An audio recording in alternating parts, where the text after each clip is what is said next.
Students, welcome to magnet brains. This is Anamika Singh. कैसे हैं आप सभी? मैं आशा करती हूँ कि आप सभी बहुत अच्छे होंगे एंड हाजिर हो चुके होंगे आज के इस प्यारे से सेशन में, आज के इस प्यारी सी वीडियो में, जहां मैं आप सभी के सामने लेकर आई हूँ क्विक रिवीजन।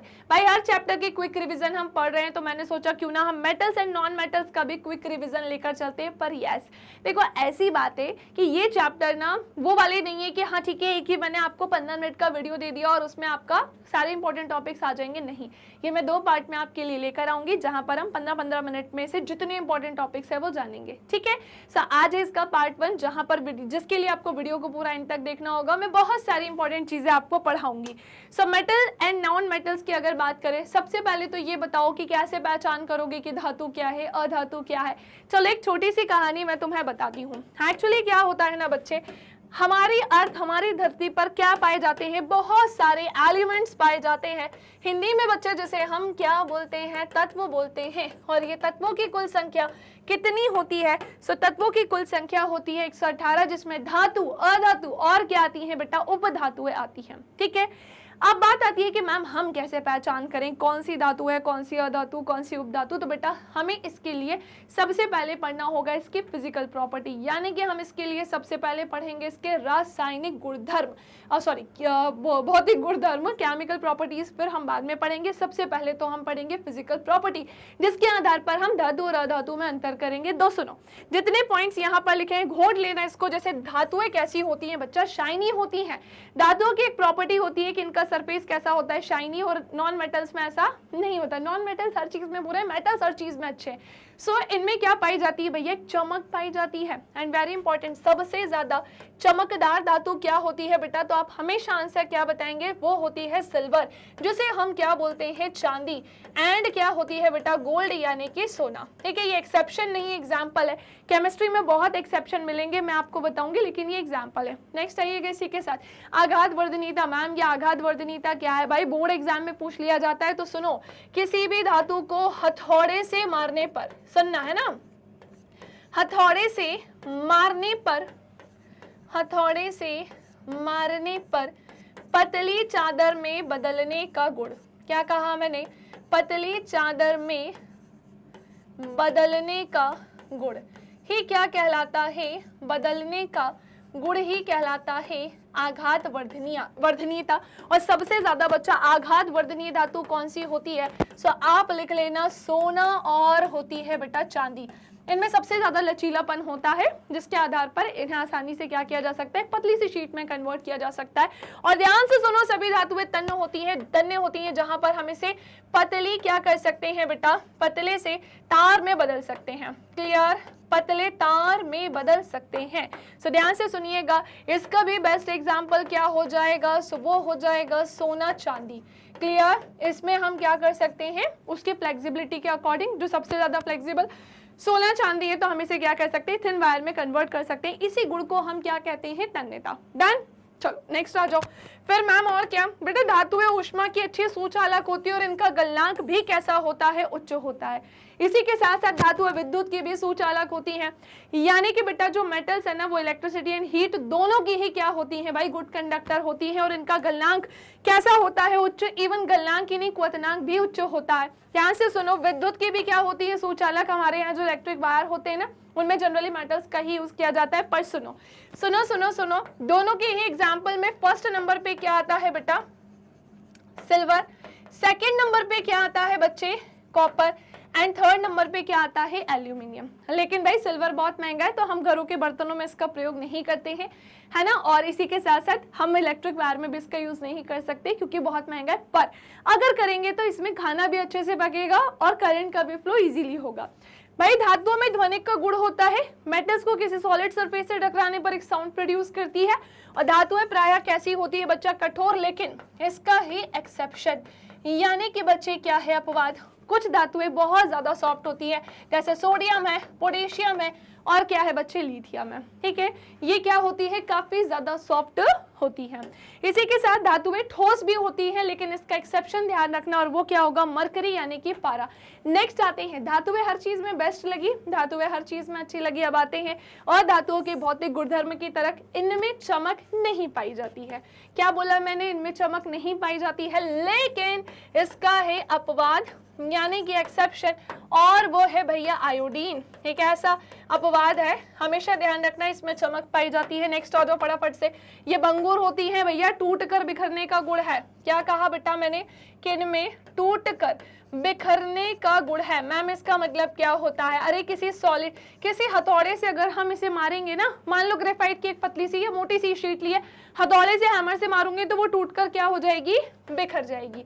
इसी गुण को हम ब्रिटलनेस यानी कि भंगुरता कहते हैं, जो कि किस में होता है, नॉन मेटल में। इसी के साथ साथ ये विद्युत और ऊष्मा की भैया बुरी चालक होती है, इनमें विद्युत और ऊष्मा का आसानी से प्रवाह हो ही नहीं सकता है, लेकिन हम पढ़ रहे हैं केमिस्ट्री तो इसमें एक्सेप्शन मिलेगा। हीट को लेकर एक्सेप्शन सुनेंगे, वो क्या हो जाएगा, हीरा यानी कि डायमंड। ये क्या है बच्चे, अपवाद है। वैसे ही अगर मैं आपसे बोलूं विद्युत को लेकर अगर हम देखें तो वो क्या हो जाएगा, ग्रेफाइट। और ध्यान से सुनो, ये भी क्या है, एक अपवाद है। ठीक है, इसी के साथ धातुओं में, अधातुओं में ध्वनिक का गुण भी नहीं पाया जाता है, इनका गलनांक और क्वथनांक भी कम होता है, इनमें तन्यता शक्ति कम होती है, यानी कि ये बहुत ही आसानी से टूट सकते हैं, इनमें फ्लेक्सिबिलिटी नहीं होती है। ये कमरे के तापमान पर ठोस, तरल व गैस अवस्था में होते हैं, यानी कि बच्चे एक ऐसी धातु, अधातु भी है जो लिक्विड स्टेट में पाई जाती है, और उसका नाम क्या हो जाएगा बेटा, ब्रोमीन होगा। यहाँ जितने भी पॉइंट मैंने लिखे हैं ना कभी एग्जाम में पूछे गए और तुम्हें लिखना भी है। दोनों पॉइंट डन। चलो भाई, तो मैंने आपको बहुत ही अच्छे से डिफरेंस बता दिया है किन चीजों में, कि धातु और अधातु में उनकी फिजिकल प्रॉपर्टी के बेस पर आप कैसे डिफरेंस कर सकते हो। नाउ आते हैं कि धातुएं किस किस के साथ रिएक्ट कर सकती हैं। तो भैया धातुओं की ऑक्सीजन से अभिक्रिया देखो, पहली बात तो सभी धातुएं समान रूप से सबके साथ रिएक्ट नहीं कर सकती हैं। कुछ धातुएं जो है भाई वो बहुत ज्यादा रिएक्ट करेंगी और कुछ धातुएं बहुत कम करेंगी, और कुछ ऐसी भी होंगी जो करेंगी ही नहीं, जो रिएक्टिविटी सीरीज में सबसे नीचे होंगी, गोल्ड सिल्वर, नहीं करेंगे आसानी से रिएक्ट। तो सुनो, धातुओं की अगर हम ऑक्सीजन से रिएक्शन कराएंगे तो क्या होगा, धातु के ऑक्सीजन से रिएक्शन कराने पर ये देगा बच्चे हमें धातु ऑक्साइड। एल्यूमिनियम से क्रिया करके हम क्या बनाएंगे बच्चे, एल्यूमिनियम ऑक्साइड। तो हमने एल्यूमिनियम की रिएक्शन ऑक्सीजन से कराई तो क्या बन गया, एल्यूमिनियम ऑक्साइड। ऐसे ही कॉपर का वायु में दहन की उपस्थिति, कॉपर का दहन वायु की उपस्थिति में करने पर कॉपर ऑक्साइड बनाएगा। सो कॉपर की रिएक्शन ऑक्सीजन से कराएंगे तो क्या बना देगा, कॉपर ऑक्साइड। समझ पा रहे हो कि नहीं, ठीक है भाई।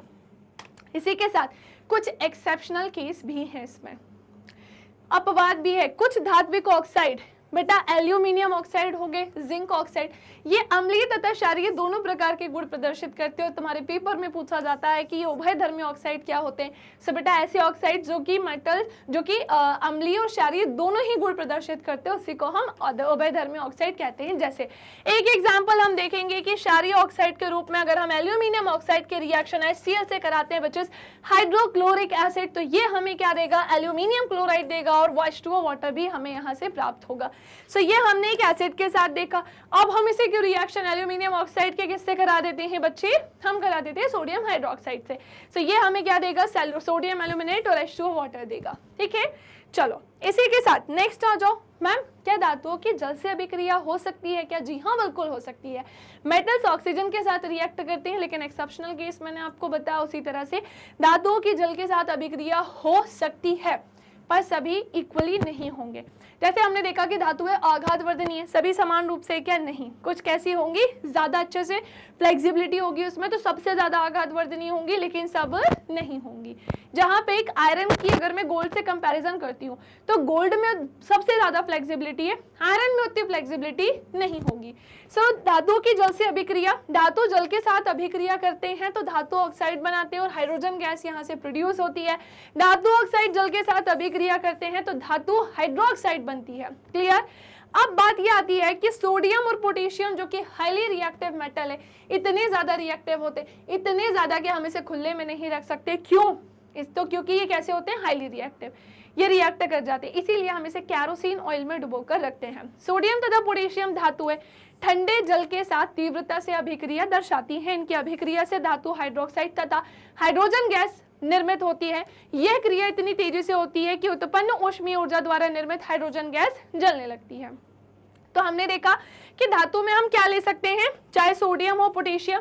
सो अगर हम सोडियम की रिएक्शन H2O वाटर से कराएंगे तो ये सोडियम हाइड्रोक्साइड बनाएगा, पोटेशियम की कराएंगे तो पोटेशियम हाइड्रोक्साइड बनाएगा, एंड हाइड्रोजन गैस जो है प्रोड्यूस होगी बहुत ज्यादा हीट यानी कि ऊष्मा के साथ। इसी के साथ बच्चे नेक्स्ट आइएगा, कैल्शियम धातु की ठंडे जल से अभिक्रिया होने पर कैल्शियम हाइड्रोक्साइड तथा हाइड्रोजन गैस निर्मित होती है, और इस अभिक्रिया में उत्सर्जित ऊष्मा इतनी नहीं होती कि हाइड्रोजन गैस को प्रज्वलित कर सके। सो कैल्शियम की रिएक्शन H2O वाटर से होगी, कैल्शियम हाइड्रोक्साइड बनाएगा और हाइड्रोजन गैस प्रोड्यूस होगी। तो सुनो, उत्पन्न हाइड्रोजन गैस के बुलबुले कैल्शियम धातु के सरफेस पर जाकर चिपक जाते हैं, जिसके कारण ये जल की सतह पर आसानी से तैरती है।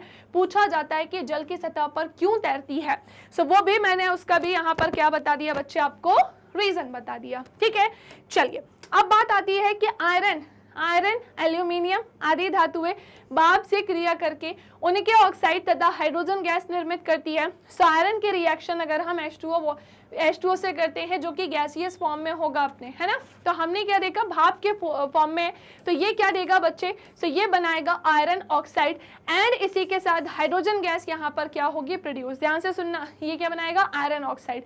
एल्यूमिनियम की रिएक्शन H2O के साथ करते हैं जो कि अपने गैसियस फॉर्म में है, तो ये क्या करेगा बच्चे, एल्यूमिनियम ऑक्साइड बनाएगा और हाइड्रोजन गैस इससे क्या होगी प्रोड्यूस होगी। हाइड्रोजन गैस इससे क्या होगी भैया प्रोड्यूस होगी। धातुओं की तनु अम्लों से अभिक्रिया, धातु तनु अम्ल से अभिक्रिया करता है तो लवण यानी कि बच्चे क्या बनाता है सॉल्ट, और हाइड्रोजन गैस क्या होती है प्रोड्यूस। तो धातुओं की तनु हाइड्रोक्लोरिक अम्ल से अभिक्रिया करने पर क्या होगा, तो भैया धातु क्लोराइड बनेगा और हाइड्रोजन गैस प्रोड्यूस होगी। जैसे अगर मैं बोलूं सोडियम की हाइड्रोक्लोरिक एसिड से क्या करेंगे रिएक्शन, तो ये क्या बनाएगा सोडियम क्लोराइड और हाइड्रोजन गैस प्रोड्यूस होगी। Magnesium chloride hydrogen gas produce होगी। जिंक क्लोराइड होगा, एल्यूमिनियम क्लोराइड होगा, है ना, और हाइड्रोजन गैस इससे क्या होगी प्रोड्यूस होगी।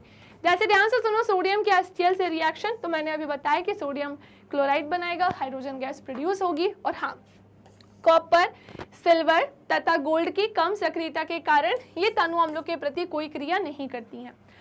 बेटा ये इतने कम रिएक्टिव होते हैं कि ये ऐसे वाटर के कांटेक्ट में या इन सब चीज़ों के कांटेक्ट में आकर रिएक्ट नहीं करते हैं। इस बात का आपको क्या रखना है बेटा, ध्यान रखना है। सो एक छोटा सा क्विक रिवीजन तो बनता है ना, पीछे पीछे चलो जल्दी से। मेटल्स के बारे में बता दिया कि ये इनकी फिजिकल प्रॉपर्टी है। नॉन मेटल की अपनी ये फिजिकल प्रॉपर्टी होती है। धातुओं के ऑक्सीजन से अभिक्रिया कराने पर हमने देख लिया क्या क्या होगा। अगर हम इसके एक्सेप्शनल केस भी ध्यान रखना, और इसकी जल से अभिक्रिया कराते हैं तो क्या होता है। इसी के साथ साथ अगर हम इसे तनु अम्ल से अभिक्रिया कराते हैं तो क्या होता है, ये सब हमने यहाँ पर जान लिया है। सो मैं उम्मीद करती हूँ कि जितना पढ़ाया वो सब दिमाग में बैठ गया होगा। 15 मिनट के अंदर ही जहाँ तक है मैंने आपको पूरा करवा दिया। इसका एक और पार्ट आएगा जहाँ पर हम इसके आगे की कहानी को समझेंगे। So bye, take care, thank you class. कैसा लगा ये वीडियो कमेंट करके जरूर बताइएगा, और अभी तक लाइक नहीं किया है तो वो जरूर कर दीजिएगा। Thank you class.